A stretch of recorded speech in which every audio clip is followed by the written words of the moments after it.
tema do programa Viver é Melhor de hoje é saúde auditiva. Nós estamos conversando com o nosso convidado, o Dr. Gilberto, sobre a importância de manter o nosso ouvido funcionando bem. Claro que não é só o ouvido, é uma composição, é um processo que é muito amplo. Doutor, explica pra gente de uma forma assim simples, resumida, porque eu sei que é bem complexo, como é que funciona o nosso ouvido, como é a composição dele? Então, o ouvido ele é feito para transformar uma onda, que chama sonora, numa onda elétrica. Então, é isso que o ouvido faz. E essa onda elétrica, no cérebro, tem uma parte que ele vai interpretar.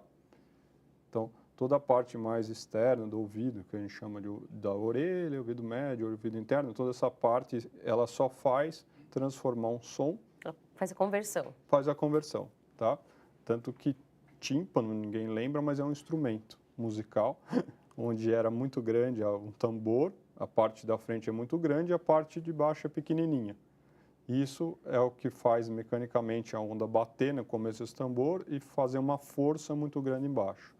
E esse órgão especial que chama cóclea, a única coisa que ele faz é transformar isso em eletricidade. Então, depende onde bate essa onda, ela vai transformar numa eletricidade. Aí a cabeça vai interpretar esse som, tá? Mas ela só não interpreta, mas como ela comunica com outras coisas. O que eu quero dizer? Se é um som agradável, se é um som irritativo, se é teu filho pedindo ajuda e é uma tensão maior, né? Você pode estar na multidão, se teu filho falar, você está falando, você está falando mais Reconhecer a alto, voz. porque esse reconhecimento é uma coisa importante para a gente. Então, esses reconhecimentos, assim, é muito importante. Quem faz isso é a cabeça, tá? Na verdade, então, quem escuta é o cérebro. Quem escuta é o cérebro, né? O ouvido, ele só transforma numa onda elétrica, tá? Tanto que as dificuldades auditivas, elas são de duas maneiras, às vezes pelo volume, às vezes pelo entendimento. Essas do entendimento é que causa mais dificuldade. Alguns problemas de audição já podem ser percebidos, diagnosticados logo nos primeiros dias de vida. A gente vai falar sobre isso agora. Cuidados auditivos na infância. Doutora, a gente sabe que no nosso país, já desde o ano 2000, já existe uma lei que obriga as maternidades e hospitais a fazer um teste de audição nas crianças, que a gente chama de teste da orelhinha. O que esse teste visa? O teste de orelhinha, ele é visado, é uma triagem que a gente diz auditiva. Triagem é identificar as crianças que têm perda, né? E identifica um pouquinho mais. Tem algumas crianças que podem não ter perda, que também dá positivo, dá negativo o teste, na verdade, né? A resposta dele é não passou, tá? Quando não passa esse teste, é aconselhável a criança fazer outro teste em seguida, para ver se aquele teste realmente não passou. Se esse teste não passar, aí a gente faz exames mais específicos. Nesse primeiro momento, a gente tem coisas simples até, como resto daquele líquido que fica da mãe dentro da orelha da criança. É uma coisa simples, a gente lava, limpa a orelha, aí a criança não teve nada. Mas a gente consegue identificar as crianças. Por que é importante identificar a criança? Porque quanto antes eu entrar com estímulo, eu estou formando aquele nervo. Então, aquela criança tem possibilidade de ter alguma audição. Quanto mais tempo eu demorar para identificar isso, aquele nervo forma sem estímulo. É como se eu tivesse engessado um braço, ele vai ficando fininho. Aquele nervo não vai formando, tá? Então, a gente sabe que se eu conseguir estimular a criança mais cedo possível, próximo dos 6 meses, eu já consegui um estímulo, eu consigo formar o nervo e essa criança vai ter alguma audição. Às vezes não é a melhor do mundo, mas vai ter algum tipo de audição. É possível que uma criança que nesse exame tenha tido um funcionamento correto, que nos próximos meses ela apresente alguma dificuldade de audição? Isso é mais raro, porque esse teste que eu te falei, ele é feito de uma forma para pegar realmente todo mundo, né? É um teste que ele dá Ele mais identifica falso mesmo. positivo, ele dá mais falso positivo, que a gente chama num teste. Ele pega mais gente do que tem mesmo, tá? Algumas doenças muito específicas e raras, lemonias, tal, a criança vai ter perda depois desse período, né? Tem algumas doenças que elas iniciam depois, mas normalmente esse teste ele cobre de uma forma muito boa todas as crianças. A gente vai agora falar sobre quais são os fatores dos dias atuais que podem prejudicar a saúde auditiva. Fatores de risco.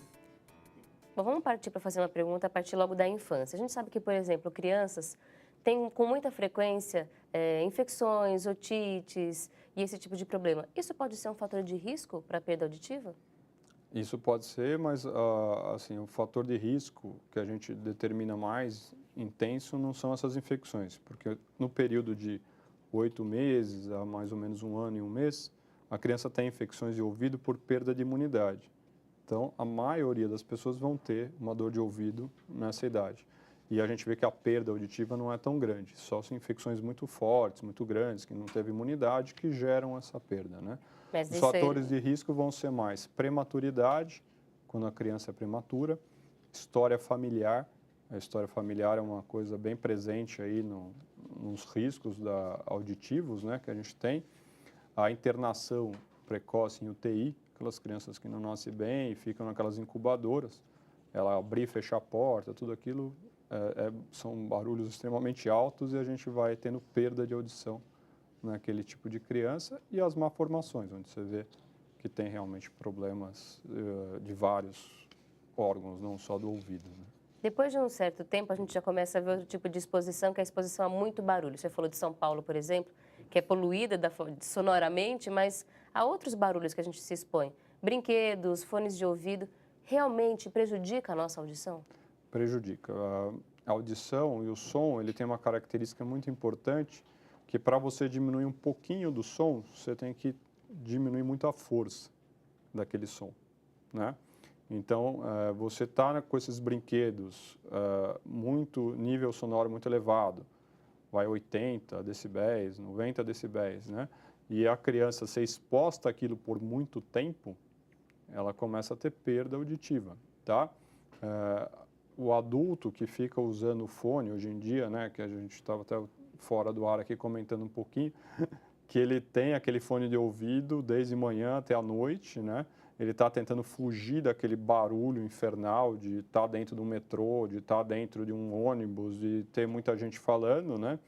E só que ele está ouvindo aquele som acima do barulho da cidade. Quer dizer, ele está potencializando, além do barulho da cidade, algo mais a fora. música, E o por exemplo. ouvido vai sendo prejudicado, né? Principalmente aquelas pessoas que usam aí os aparelhos não regrados, que não tem aqueles selinhos de metro, que não tem aquele código que definem até tantos decibéis, o aparelho pode funcionar, né? A gente vê o pessoal usando coisas que não tem nenhuma regulação e aí ele pode chegar a sons muito altos, né? O maior problema que a gente está tendo na adolescência são um negócio chamado pancadões, né?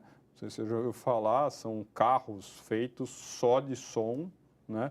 Que fecham e quando você tem um som muito alto, o tempo de exposição é muito pequeno. Então, para ter uma ideia básica, assim, um som 80 decibéis, eu consigo me expor até 7 horas diárias, 8 horas começa a ter lesão, tá? Um som a 100 decibéis, que é 20 decibéis a mais, o tempo de exposição é por volta de 5 minutos. Então, de 8 horas para 5 minutos em 20 decibéis. É o tempo de uma música. É o tempo de uma música, você já começa a ter lesão. Então, quando você pega um carro daquele na orelha da pessoa, numa festa que dura 3, 4 horas, ela sai com o ouvido zumbido, aquele zumbido já é um tipo de perda. Se ele for repetindo aquele zumbido, rapidamente aquele ouvido vai perder totalmente. A gente no próximo bloco vai saber se esses hábitos de convívio social já estão sendo motivos realmente para perda de audição. Quando é que a pessoa começa a perceber isso? Por exemplo, os jovens não percebem nenhuma diferença. Será que o efeito então é cumulativo? Vamos falar sobre isso no próximo bloco. Antes de encerrar esse bloco, eu trago para você uma sugestão de leitura. Nós vamos falar hoje, mais ainda no programa, sobre a importância do convívio familiar, que tem sido tão desafiado nos dias atuais. A convivência, pouco tempo. Nós trazemos, então, como sugestão de leitura, o livro Reflexões da Alma, de autoria do jornalista Paiva Neto. Nessa obra, nós encontramos textos, mensagens que falam sobre os assuntos do nosso cotidiano. Situações que você enfrenta, que seu pai enfrenta, que sua mãe enfrenta. Mas aqui nós vemos sempre uma forma fraterna de abordar essas dificuldades que nós temos e, claro, de uma forma ecumênica, visando trazer sempre soluções. Não adianta a gente ficar só apontando os erros, a gente tem que procurar realmente soluções para os nossos desafios. O jornalista Paiva Neto traz aqui, então, na página 228, uma mensagem que acrescenta mais uma alternativa de solução para que nós consigamos promover um bom convívio familiar. Nós dedicamos isso a você que está nos acompanhando. Afirma, então, o autor. Apesar de tantas diferenças humanas, abre aspas, mesmo no verdadeiro Éden, que almas generosas conseguem edificar no seio das famílias, fechar aspas, o incentivo é, como igualmente instrui Emmanuel, Abrir aspas. Um cântico de solidariedade incessante. A bondade, uma fonte inesgotável de paz e compreensão. A gentileza, a inspiração de todas as horas. O sorriso, a senha de cada um.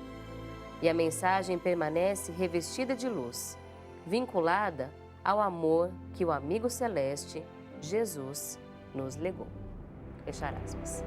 Que nós consigamos, então, agir com gentileza, com paz, com bondade, dentro da nossa casa. Ali é o primeiro lugar que nós devemos exercitar o que há de melhor em nós, e sempre com um sorriso, que é a forma como nós conseguimos estabelecer um primeiro contato com as pessoas, com simplicidade, com sinceridade e, claro, sempre com respeito. Vamos continuar pensando sobre saúde auditiva e saúde da família aqui no programa Viver é Melhor, contando com a sua audiência. A gente vai para um rápido intervalo e volta já já.